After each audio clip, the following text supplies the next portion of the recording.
2.2 இரண்டாவது கணக்கு 1/13 தசம வடிவில் எழுதுக. தசம வடிவில் எந்த வடிவில் எழுதணுமா? புள்ளி வச்சு எழுதுனா கண்டிப்பா என்ன பண்ணி ஆகணும்? பைல என்ன போடுங்க? என்ன பண்ணனும்? இதை என்ன வகுக்கணும்? புள்ளி வச்சு தான் வரும். அதன் தசம எண்ணின் காலமுறைமை காலமுறைமை காண்க. ஓகே கண்டுபிடிக்கலாமா? தேங்க் யூ மா. நீங்க மட்டும் உட்காரு. நீங்க வா. 1/13 வந்து சொல்லுங்க பாதி தாங்க அப்படிங்களா? 1ல 3 13 அடங்கவில்லை என்றால் 0 சேர்த்தால் மறுபடியும் போய் பார்க்கறேன்.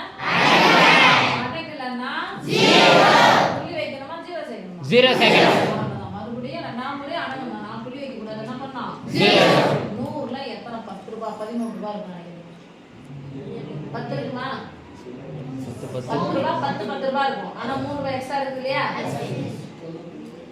90 ரூபாய் வந்துச்சுனா எவ்வளவு வரும்? 9 3 27 111 படி 8 முறை வருமா? 8 முறை இல்ல 7 முறை தான் வரும். Very good. 7 3 22 ஒரு 100லிருந்து 91 ஐ நீக்கினால் 9 13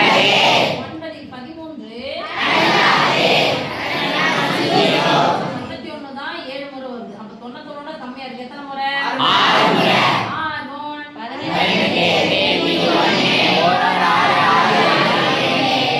1 தான கம்மியா இருக்கு. அப்போ 13ல 1 கம்மி எவ்வளோ? 12. ஒரு குழந்தை மட்டும் அழகாக சொல்கிறது. ஏனென்றால் அது விழித்துக் கொண்டு இருக்கிறது. 12ல் 13 அடங்குமா?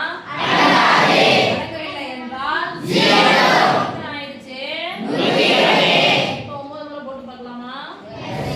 போடுங்க மிஸ். யார் வேணாம்னா 9 3 27க்கு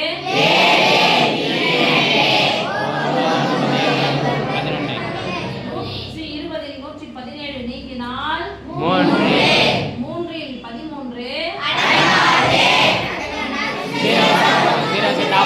30ல எத்தனை 13பா? 2 13 30ல 26 நீக்கிச்சுனா 4ல் 13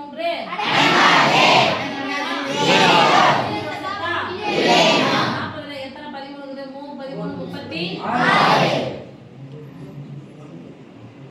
39. ஓ 3 3 9 1 3 அடிக்கடி ஸ்லீப்பிங் மோடில் செல்லக்கூடாது. 49ல 39 போச்சுனா மீதி 1 வந்துக்குது. திருப்பி என்ன சேர்க்கணும்? 0 சேர்த்தா அடங்கலனா திருப்பி என்ன சேர்க்கணும்? 0. இங்க 0 சேர்த்தா இங்க என்ன சேர்க்கணும்? 0 வந்துச்சா பாரு. மறுபடியும் 100 வந்துதா பாரு.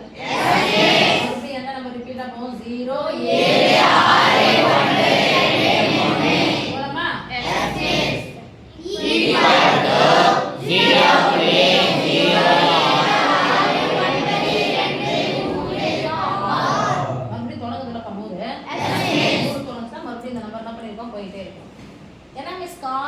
காலமுறைமை அப்படின்னா என்ன அப்படின்னு சொன்னா புள்ளிக்கு அப்புறம் எத்தனை நம்பர் சுழண்டு வந்துருக்கு பாருங்க. எத்தனை நம்பர் எண்ணி பாருங்க. திருப்பி 6. அப்போ இதனுடைய காலமுறைமை எண் 6. சொல்லுங்க சாமி. காலமுறைமை எண் 6. 1 2 3 4 5 6.